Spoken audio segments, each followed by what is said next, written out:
பரலத்து போனோம். மாப்பிள்ளையை கூப்பிட்டு போகலாம்ல. இல்லை மாப்பிள்ளை திருந்த வரைக்கும் நீ காத்துரு, அவசரமா நாளைக்கு என்ன செத்து போறியா? அப்படியே ஞானஸ்தானம் எடுத்துட்டு விற்கிறக மாப்பிள்ளைக்காரன் ஒரு விற்கிறக அங்கே போய் குடும்பம் நடத்திடுவா. போச்சா? ஞானஸ்தானம் எடுத்து புத்தியை கெட்டு போகிறது. ஞானஸ்தானம் எடுத்தால் பரிசுத்தமான இடத்துல வாழணும், இல்லைன்னா புருஷனை பரிசுத்தமாக்கி வாழணும். அது வரையும் காத்திருக்கணும். இல்லை நீ ஞானஸ்தானம் எடுத்த வரும் நீ மாப்பிள்ளையா ரட்சிப்புக்குள்ளே கொண்டு வரணும். முடியலையா? நீ எடுத்த ஞானஸ்தானம் செல்லாதுன்னு அர்த்தம். நீ கிறிஸ்துக்குள்ளே இல்லைன்னு அர்த்தம். நீ இன்னொரு டைப் ஆஃப் அந்தி கிறிஸ்து.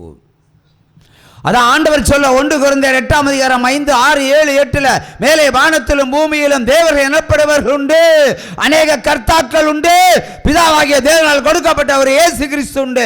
ஆகிய அநேக கர்த்தாக்களை, ஒரு கர்த்தாக்களை ஆர்சிகாரர் வச்சிருக்காங்க, இன்னொரு கர்த்தாக்களை சிஎஸ்காரர் வச்சிருக்காங்க, இன்னொரு கர்த்தாக்களை பெந்திகோஸ்காரர்கள் பலவிதமான பெந்திகோஸ் வச்சிருக்காங்க மாற்றி மாற்றி. அப்புறம் செவன்த் டே ஒன்று வச்சிருக்கு, ஒன்று சிபிஎம் வச்சிருக்கு, ஒன்று டிபிஎம் வச்சிருக்கு. எல்லாம் பிச்சு பங்கு வச்சாச்சு. ஆகவே கர்த்தாக்களைத்தான் இவர்கள் கும்பிடுகிறார்களே தவிர மெய்யான தேவன் அல்ல.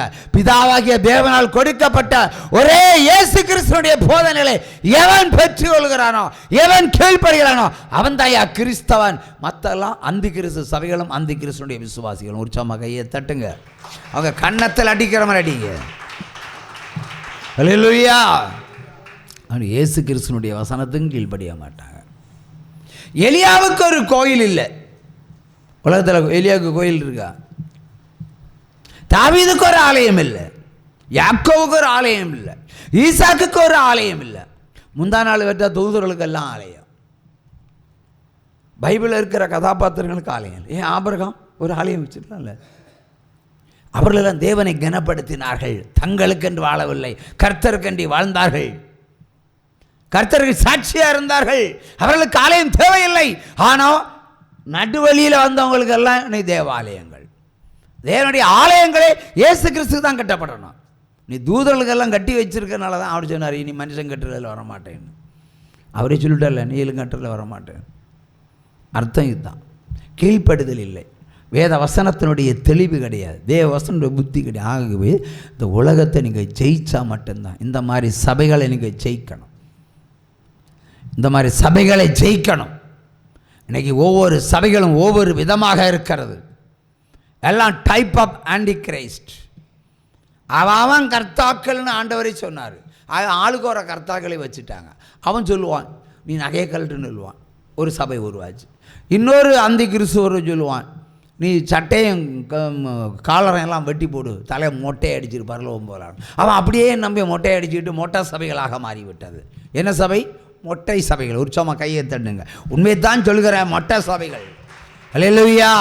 நல்ல வேலை பொம்பளைங்களுக்கு மொட்டை அடித்து சொல்லல. அவங்க கொஞ்சம் யோசிப்பார்.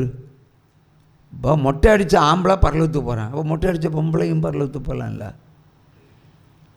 மொட்டை அடித்தா தான் பரலத்து போகலான்னு ஆம்பளைக்கு மட்டும் சட்டம் ஒன்று, பொம்பளைக்கு சட்டம் இன்னொன்னா. அந்த பெண்கள் எல்லாம் இந்த சிபிஎம் டிபிஎல்லாம் இனி பெண்களை மொட்டை அடிக்கட்டும். உற்சாகமாக கையை தட்டுங்க. அல்லேலூயா. அவங்க சொல்லுவார் புற அலங்காரம் எனக்கு கூடாது. புற அலங்காரம்னு கூட பார்த்தா சேரி கட்டி இருந்தால் அப்போ கண்ணாடி மாதிரி இருக்கும். அவங்க புற அலங்காரம். புற அலங்காரத்தை வெறுக்கிற நல்லது தான். நீ ஒரு வளையலை போடு, 2 வலை போடு, ஒரு பிரச்சனை கிடையாது. ஒரு செயின் போட்டு 2 செயின், ஒரு பிரச்சனை கிடையாது. 40 செயின் கழுத்தில் போட்டால் அதுக்கு வேறு தான் புற அலங்காரம். ஒழுங்காக முடி இருக்கும், அதை பச்சை ஈக்கில் வச்சு நல்லா வளைச்சி முடியை ஸ்ப்ரிங் ஆக்கி நெத்தியில் போட்டு அது புற அலங்காரம். ஒழுங்காக இருக்கிற முடியை வெட்டி கட் பண்ணி அதை ஸ்டைலாக மூடுறது அது புறலங்காரம். ஆண்கள் போடக்கூடிய பேண்டை பெண்கள் போடுவது அது புறலங்காரம். அது ஒழுங்காக போடுறாங்களா? முழங்கால்களை பாதி துணியை காணும், விடுக்கிறதே புட்டுக்குள்ள பாதியை காணும். இதற்கத்தான் புறலங்காரம்.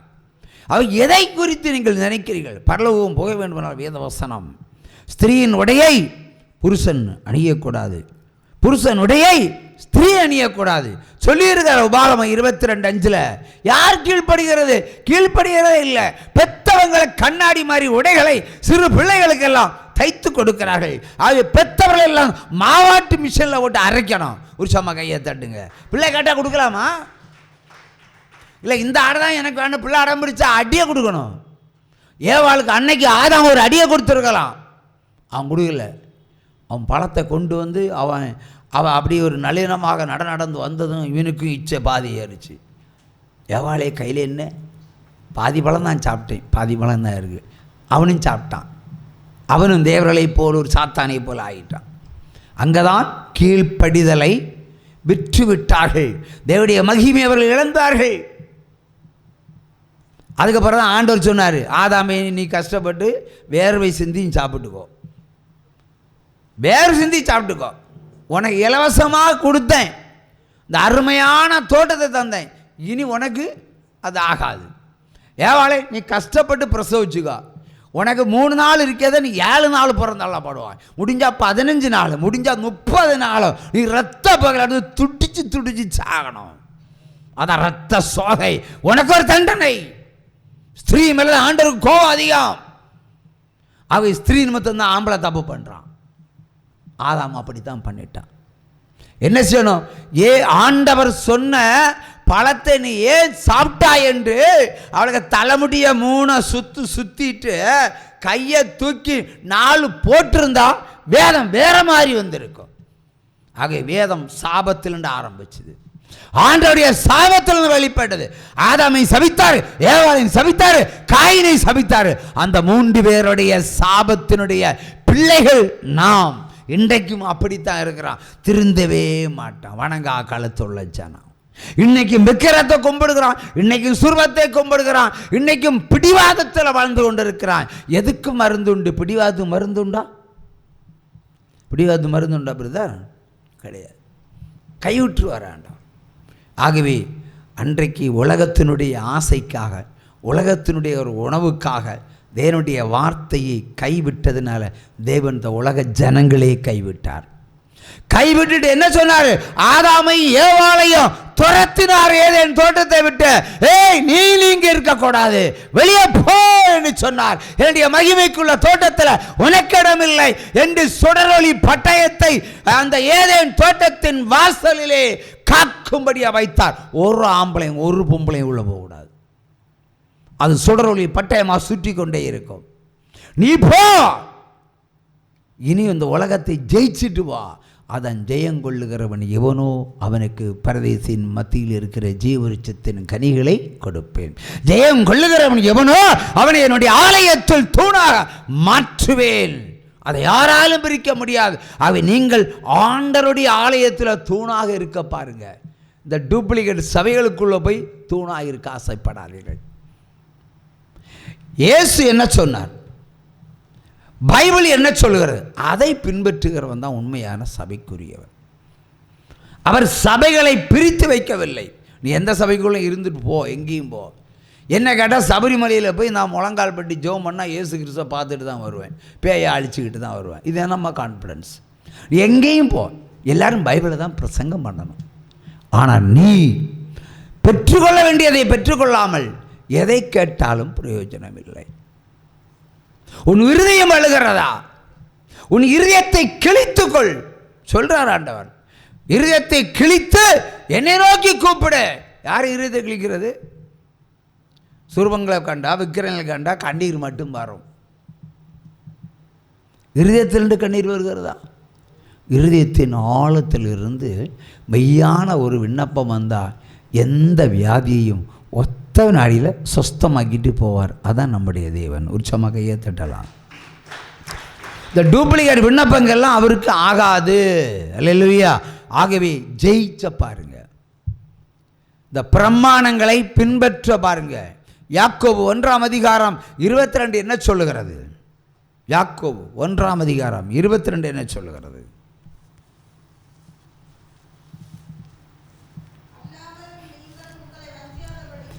அல்லாமலும் நீங்கள் உங்களை வஞ்சியாதபடிக்கு, உங்களை நீங்க உங்களை வஞ்சிக்காதபடிக்கு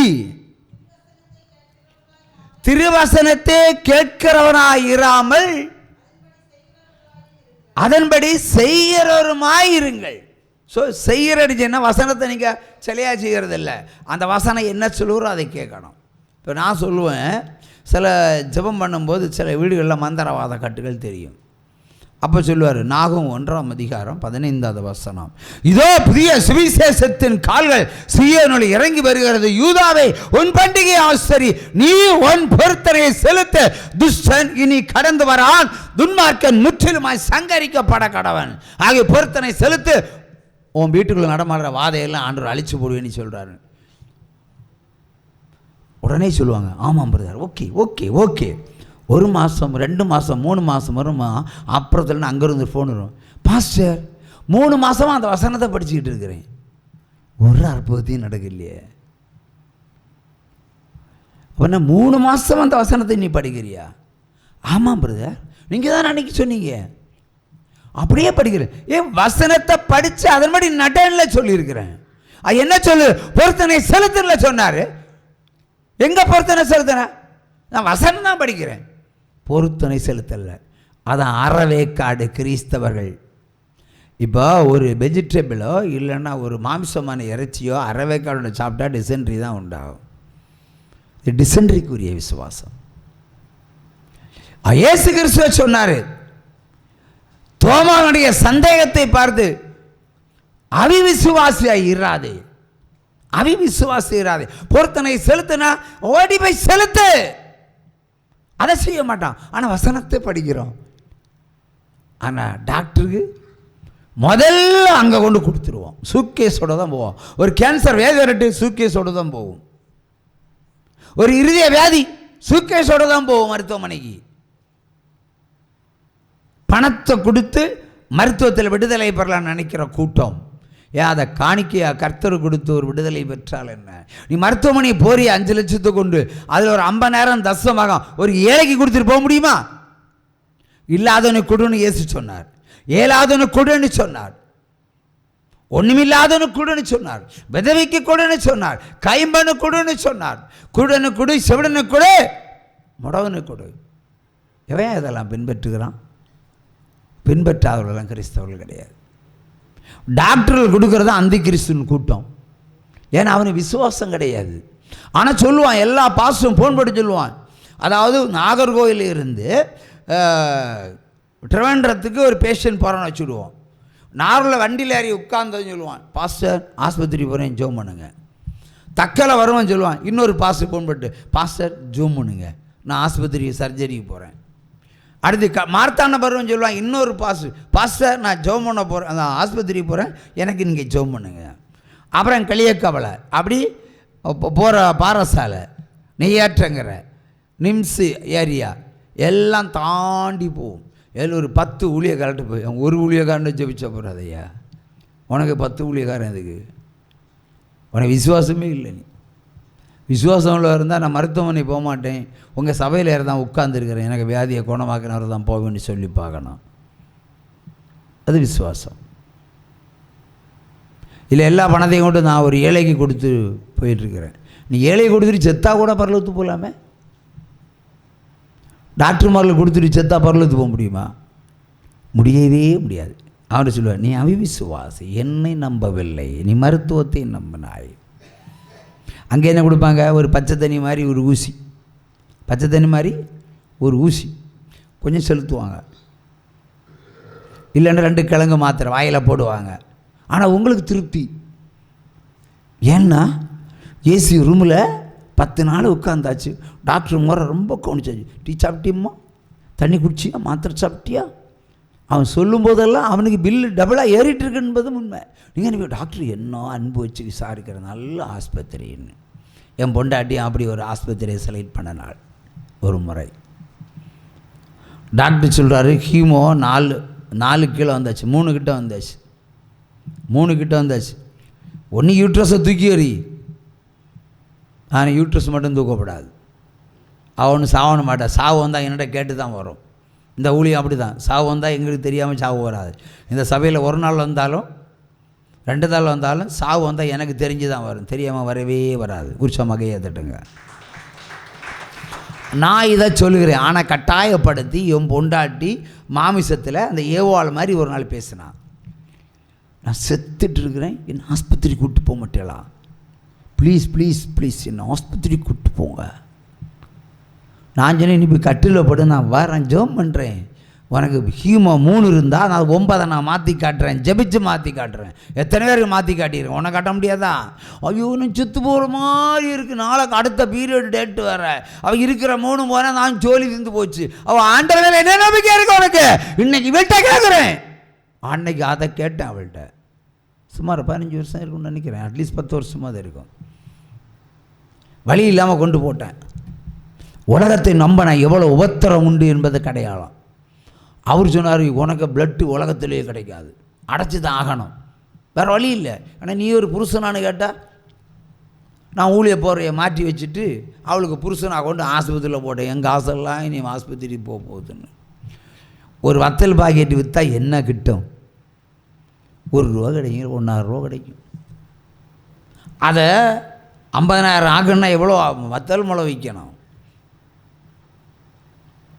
கொண்டு போனால் எல்லா யூடியூப்லேயும் போட்டு வாட்ஸ்அப் குரூப்பில் போட்டால் பிளட்டே கிடைக்காது. அப்போ நாரில் ஒருத்தன் பிளட் இருக்குன்னு நான் போகணும். அப்போ நான் வண்டி எடுத்துகிட்டு போகிறேன். பிளட்டையும் எடுத்துகிட்டு வண்டியை திருப்பினா ஒருத்தன் ஒரு மொண்டி ஒரு முடவன் ஒரு பைக்கில் அப்படியே பறந்து வந்து என் வண்டியில் இடித்தான். இடித்து அவன் ஃப்ளைட்டு மாதிரி பறந்து அவன் போய் விழுறான். சுங்காங்கடை ஜங்ஷன் ஒட்டுமொத்த மாணவர் ஸ்டூடெண்ட் எல்லாம் ஒன்று சேர்ந்தாச்சு. ஆனால் ஜோலி இருந்தால் பார்த்தா 2 பேரும் ஜோலி தெரியல. ஒரு சின்ன சின்னங்கள் எழும்புனாங்க. நான் கை பார்த்தேன், என்ன எல்லோரும் சேர்ந்து என்ன அடிப்பாங்க. ஏன் நடு ரோட்டில் வண்டி திருப்பினேன், அது என்னுடைய மிஸ்டேக்கு. மெயின் ரோட்டில் வண்டிகள் எதுவும் வரலன்னு நினச்சி தான் டப்புன்னு என்ன பண்ணேன், யூடியூப் அடித்தேன். ஆனால் அங்கேருந்து பார்த்தா ஒருத்தன் புள்ளியாக தெரிஞ்சவன் லாஸ்ட்டில் டப்புன்னு வந்து நான் வண்டியை கிராஸ் பண்ண இடித்தான். நடு ரோட்டில் திருப்பினது என்னுடைய தப்பு. ஆகவே எனக்கு அடி கிடைக்கிறது நிஜம்னு தெரிஞ்சு போச்சு. ஏன் நடு ரோட்டில் வண்டி இவ்வளோ மெயின் ரோட்டில் என்ஹெச் ரோட்டில் நீ வண்டியை திருப்பி இருக்கிற, நீ எவ்வளோ வாகனம் போய்கிட்டு இருக்கோம், இவையா உனக்கு டிரைவிங் லைசன்ஸ் கொடுத்தான்னு அடிப்பான்னு அடிக்க மாட்டானா?